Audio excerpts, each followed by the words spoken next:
quando uma mulher, ela casa, ela vai morar na casa do marido.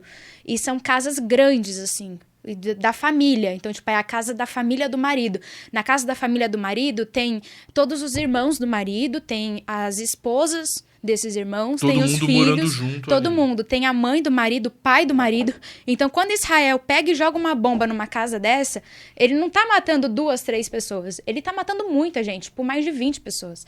E as pessoas não entendem, que nem eu já recebi no Instagram pessoas defendendo Israel, falando assim... Ah, é ridículo você ficar chorando na internet por familiar que... Tipo, familiar distante. Não, cara, não é distante, tá ligado? É bem próximo. As pessoas querem definir por quem você vai chorar, aí é difícil. Sim, tipo, o pessoal lá da sua família morreu, jogaram uma bomba lá na casa dos Abu Jazer e morreu muita gente. Aí a pessoa fala, não, você tá chorando por familiar distante. Primeiro, não é distante. E segundo, eu não conheço pessoalmente porque eu não tive essa oportunidade. Como muitas coisas na minha vida. A história da minha família é bem complicada porque as pessoas acham que só sair de um território que está em guerra, a sua vida está resolvida. E não é assim, você começa do zero, num país que você não sabe o idioma. Outra cultura. Você tem que arranjar um emprego para sobreviver. E no caso da minha mãe, por exemplo, meu pai abandonou a gente. Ela era uma mulher que ela foi criada para casar, ter filhos. E ela se viu sozinha aqui no Brasil. Com 2 bebês, 2 crianças, 4 filhos, num país que ela não sabia o idioma. E ela foi criada para, assim, ela fica em casa cuidando dos filhos e é o homem que provém. Quando não tem esse homem num país que você não sabe nada... então ela precisou de muita ajuda para criar a gente. Ajuda, inclusive, do governo brasileiro, que... assim, em boa medida, salvou as nossas vidas. Olha porque... tô até com vontade de chorar. Não, pode ficar à vontade. Porque assim, a gente chegou ao Brasil... Posso contar essa história? Pode, fica à vontade. Porque as pessoas acham assim, né? É algo que eu gostaria de falar. Você vai sair de um território em conflito e aí vai achar que pronto, sua vida tá resolvida. Você saiu da guerra, você não vai morrer, sei lá, explodido. Só que não é assim que isso acontece. Porque você vai para um território que você não sabe nada de nada. Tipo, você não sabe dar oi. Você não sabe arranjar um emprego para comprar comida. Você Por que não sabe... que eles escolheram o Brasil? Meu pai escolheu o Brasil, Seu na verdade. pai Ele ficou em dúvida entre Estados Unidos e Brasil e escolheu o Brasil, não sei por quê. E graças a Deus, viu? Porque Deus me livre para os Estados Unidos. Agora eles defendendo Israel, nossa, eu acho que eu ia ter vontade de me matar, sei lá. E aí você falou que sua mãe e seu pai chegaram aqui no Brasil. Isso, eles chegaram ao Brasil no Rio de Janeiro. Eu e o meu irmão mais novo, nós somos cariocas. A gente nasceu na cidade do Rio de Janeiro. E aí... Você não tem sotaque, assim. É porque eu cresci em São Paulo. Você fala aí, meu irmão, aí, qual é? Tio, qual é, parça? Não, é porque eu cresci em São Paulo, mas eu nasci no Rio de Janeiro. Teve uma questão aí com seus pais, sua mãe ficou sozinha. Ficou sozinha, isso. E ela, na época, ela não sabia nada de português, porque ela não saía de casa, ela não podia sair de casa. E aí, porque meu pai não queria que ela absorvesse essa nossa brasilidade, né? Eu tenho muitas críticas ao meu pai e eu espero que as pessoas saibam separar, porque tem gente que fala, ai, você tem problemas com seu pai, então, tipo, como assim você defende a Palestina? O seu pai é ruim. Sendo que não, tem pessoas e pessoas. Sim. Tem homem ruim em qualquer lugar do mundo, inclusive na Palestina. E no Brasil também. E no Brasil também, bastante. E aí, a gente chegou a morar na rua, a gente precisou ser muito ajudado. A comunidade árabe muçulmana, que assim, a minha família é muçulmana, eu não, eu me desvirtuei. A sua mãe é? A minha mãe, ela é mais de Deus, assim, Deus cristão, muçulmano, ela acredita muito em Deus. Os meus irmãos, eles são muçulmanos mesmo, muçulmanos. E... a comunidade ajudou você de alguma forma? Não muito, não. Porque o que aconteceu foi o seguinte, o meu pai, ele exigiu que a minha mãe voltasse com os filhos para a faixa de Gaza. E ela sofria muito lá. E ela falou, eu não vou voltar com os meus filhos pro meio da guerra. Mas ela não ia conseguir voltar também, né? Não ia, mas assim, o meu pai, ele tinha amigo israelense, então a gente meio que conseguiu sair na ilegalidade, então também era meio que para voltar por esse caminho. Certo. Não é como se fosse algo acessível para todo mundo, mas ele conhecia algumas pessoas, então ele tipo, eu quero que você volte para Palestina para ficar lá com a minha família e tal. E ela falou, não, a sua família me fazia muito mal, a gente tá no meio de uma guerra, Israel, assim, quem é palestino e vive na Palestina não tem perspectiva de futuro. As crianças falam, o que você quer ser quando crescer? Não sei, eu quero saber o que eu vou comer amanhã, tipo, amanhã eu vou sentir fome.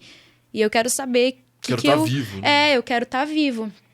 E aí, o meu pai falou pra minha mãe voltar. Ela falou que não. E ela falou que não. Aí ela foi muito espancada, ela sofreu bastante e ficou no Brasil. E aí o meu pai abandonou a gente. E a comunidade árabe muçulmana, assim, não tem que deixar claro que não é, tipo, todo mundo. Algumas pessoas, né? Porque as pessoas, elas tratam o árabe muito com um certo desdém, um certo menosprezo, porque a cultura é muito diferente. Só que, assim, não é todo mundo, isso tem que ficar claro. Só que a comunidade via minha mãe como uma pessoa que não prestava, porque ela desobedeceu o marido. Então, achavam que todo o sofrimento... Uma estrutura machista, né? Então, todo o sofrimento que a gente passou, de morar na rua, de não ter comida, de não ter um teto, tipo, a gente merecia, porque a minha mãe desrespeitou o meu pai, o homem. E aí ela falou, não vou voltar com os meus filhos pra guerra, lá não tem nada pra mim, e eu vou voltar lá pra quê? Imagina se a gente estivesse lá agora, tipo, a minha mãe salvou as nossas vidas pra eu estar aqui hoje. E imagina se eu estivesse lá agora, não sei nem se eu estaria viva, Aí ela ficou, meu pai abandonou a gente ficou à deriva, na época eu era bebê, eu e meu irmão mais novo, minha irmã mais velha devia ter uns 14 anos, por aí, e a gente ficou desamparado completamente. Foi quando chegou um cara, né? A gente morava na rua. Chegou um cara... Ó, vou ficar até com vontade de chorar de novo. Não, fique em paz. Chegou um cara... Toma uma aguinha, assim. Não, fique em paz. Ele viu, né? Essas crianças mendigando, porque a minha mãe não sabia falar português. E ele deu um voucher na época de... Era tipo um vale alimentação, né? E aí ele deu assim, pagou um hotelzinho lá, uma diária e falou, olha, amanhã vocês acordam, usem esse voucher aí pra comer, é a única coisa que eu tenho, a única coisa que eu posso fazer pra ajudar. E amanhã vocês acordam e vão no fórum e falar que vocês precisam muito de ajuda, que vocês estão morando na rua, não tem, sabe, estão completamente desamparados. Aí a gente foi lá no Fórum Tatuapé, e a gente foi para um abrigo, um orfanato. Eu e meus irmãos fomos para um orfanato, eu cresci no orfanato. E a minha mãe, ela ficou morando em albergue e em casas de mulheres vulneráveis, assim, que tinha problema com homem violento, ou com abandono, que tinha filho, criança. E ela começou a morar nessas casas. E foi assim por muito tempo. Eu passei a minha infância nesse orfanato, né? Que não é mais orfanato, agora é tipo uma ONG, assim. Um abrigo, assim.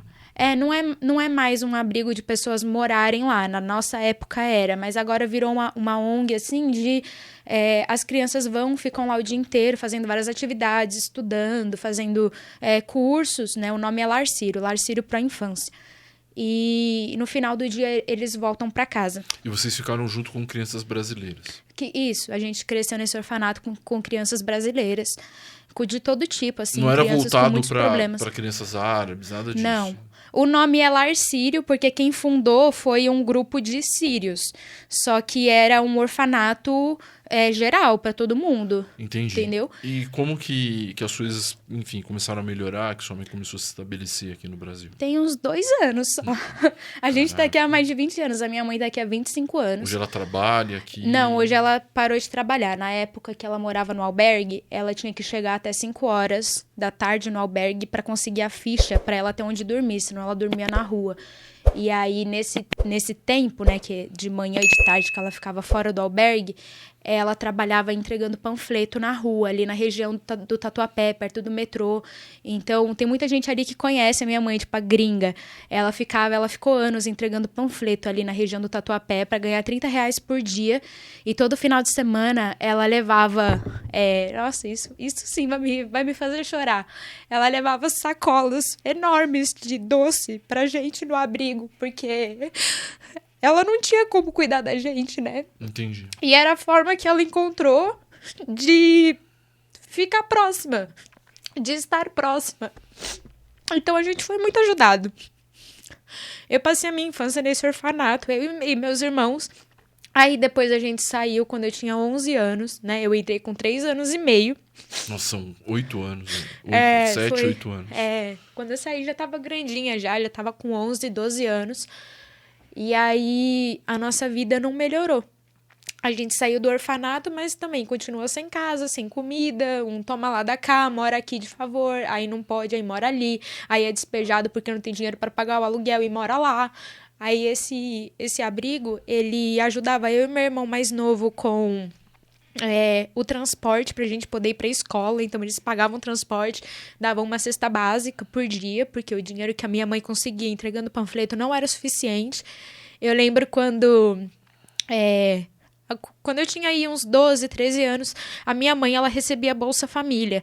E na época o Bolsa Família era R$ 70. E aí, eu lembro que todo dia 24 ela pegava o Bolsa Família e a gente ficava muito feliz, porque sabia que, tipo, a minha mãe ia ao mercado e ia comprar comida. E as pessoas acham que é só sair da faixa de Gaza, da Palestina, que seu problema tá resolvido, mas não é. Não é bem assim. Não é, você tem que recomeçar a sua vida do zero. Como vocês, outros palestinos, com certeza Qualquer palestino. estão sofrendo essa situação. Palestina é a maior comunidade, assim, do mundo, o maior grupo do mundo que não vive em suas terras. Então, tem 2 milhões de palestinos na faixa de Gaza, mas tem muito mais ao redor do mundo, porque nós fomos expulsos, né? E a ideia de Israel, que eles não divulgam muito, mas a gente sabe, porque a gente sofre com isso.